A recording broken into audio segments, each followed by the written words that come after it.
Having a family's perspective on moving to Australia can sometimes be difficult, and particularly with parents. What happens if they're not too supportive on your move to the other side of the world? Well, to help you out, I thought I'd ask my dad a series of questions, whilst playing golf obviously, to find out about his perspective on us moving down under. So this is my dad. His name's Keith, he's 75 years old, and he spent most of his life living in the UK. And he doesn't currently live there, he lives in the Philippines with my mum. What will he think about us living in Australia? And more importantly, will I beat him at golf? What were your first impressions of Australia when you arrived?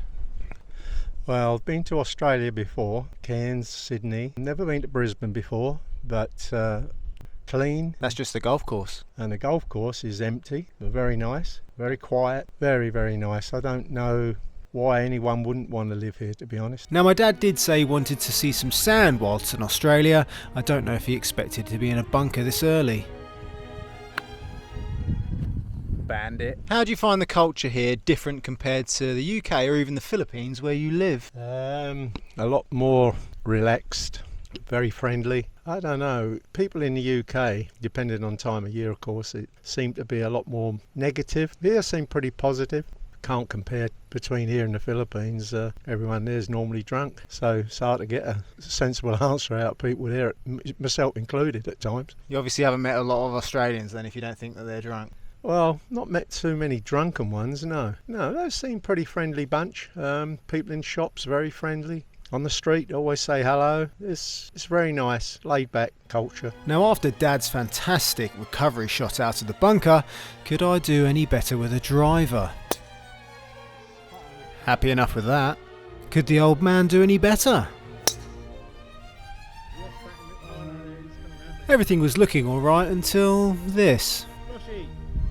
Seems on a golf course you can find the beach and you can go swimming. What lifestyle changes have you noticed between here and the UK or even the Philippines? I think apart from people working, shopping, doing all the normal things, because the weather's so nice and there's so many outside activities for kids, for adults, I think you'd be a lot more sportier here, more inclined to go out walking, taking up some kind of pastime sports, camping. The opportunities are endless, really. Started off a bit rubbish here today, and now, like...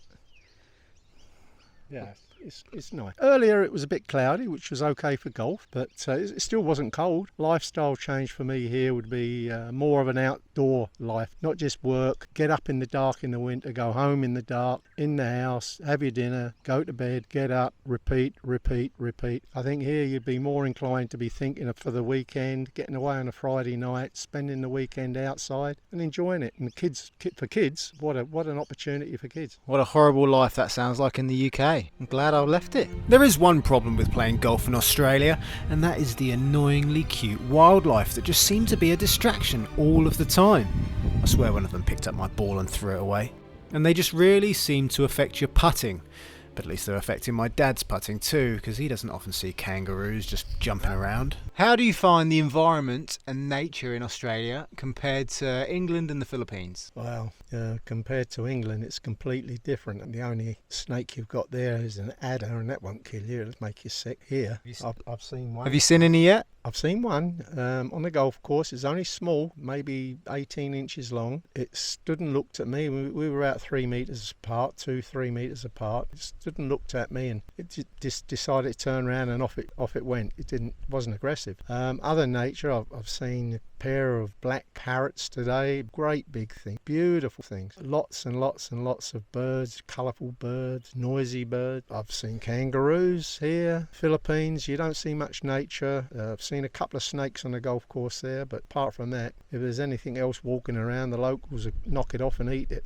So there's not too much nature in the Philippines. Yeah, a guy got in trouble for eating a bin chicken in Australia, so they don't like it if you eat the local wildlife. Yeah, I'm sure there's not any reason really to eat the wildlife. The shops are really well stocked, and you can get everything you get in the UK. We might have to get you some kangaroo. Try some have you had kangaroo before? No, I've seen it There was a restaurant in the Philippines that was doing kangaroo and crocodile, but it's a little bit too, it's a bit wild for my taste. You know, pork and chicken, I'm okay with that. Well, if you're looking to move to Australia, or you've just started thinking about moving to Australia and you don't know where to start, then the first step is to find out if you even qualify for a visa. Contrary to what most people believe, Australia isn't just one of those countries that lets anyone live here. And when we made the move more than 3.5 years ago, it was one of the hardest things we've ever done. To help you out and to plan exactly what you need to do next, speak to our friends True Blue Migration Services. And when you mention us, let them do the hard work for you in overcoming the ever-changing Australian visa system. And you get to use their free visa assessment so they can tell you exactly what you need to do to live your best life down under. They are the only MARA registered visa agency that we trust. And if you don't believe us, you can bore yourself by looking at the hundreds of positive Google reviews, but I wouldn't really recommend it unless you need help falling asleep. If we didn't use a visa agent, we'd still be stuck navigating the minefield of all the different forms and processes, and I probably would have never made the move over here and ended up being one of those people that applied for a visa to Australia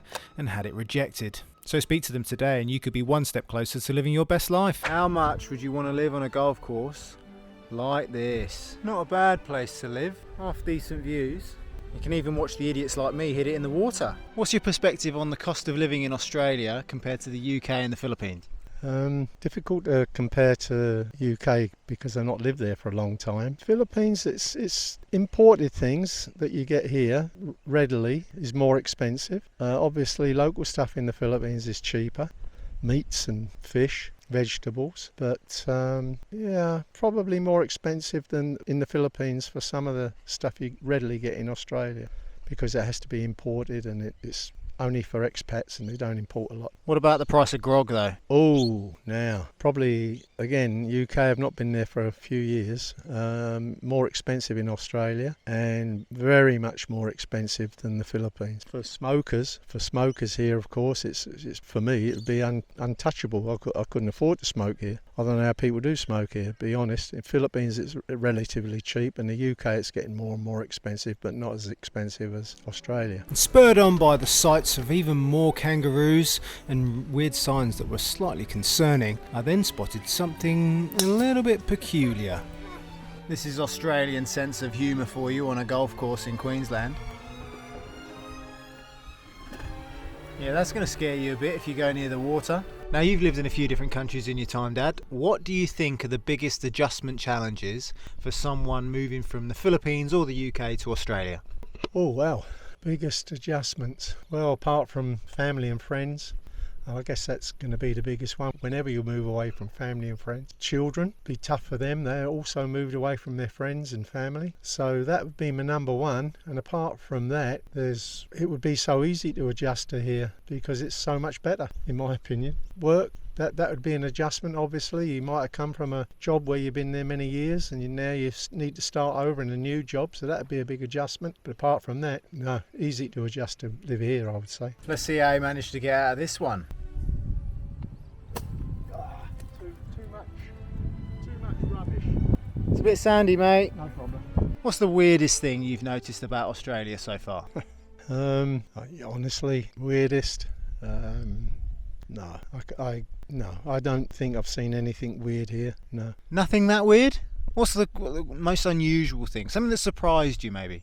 Honestly, nothing. Just kangaroos and the so many of them, and it's not weird. It's nature, but nothing weird. Bloody size of that bugger! No, everything's good. He has landed in the biggest bunker I've ever seen.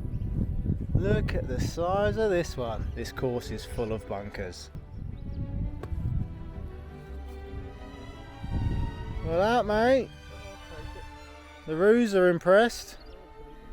End of the round, Dad. What advice would you give to people wanting to move to Australia? The only advice I would give them is don't hang about. Don't think about it. If you want to move here, if you're serious, do it, and don't waste time thinking about it. Do it. You won't regret it. You shouldn't regret it. You've thought about it. Do it. Well, there you go. You've heard it there from the father's mouth, the Father Johnston. And if you've enjoyed that video and you want to find out what else changes when you move to Australia, then watch this video.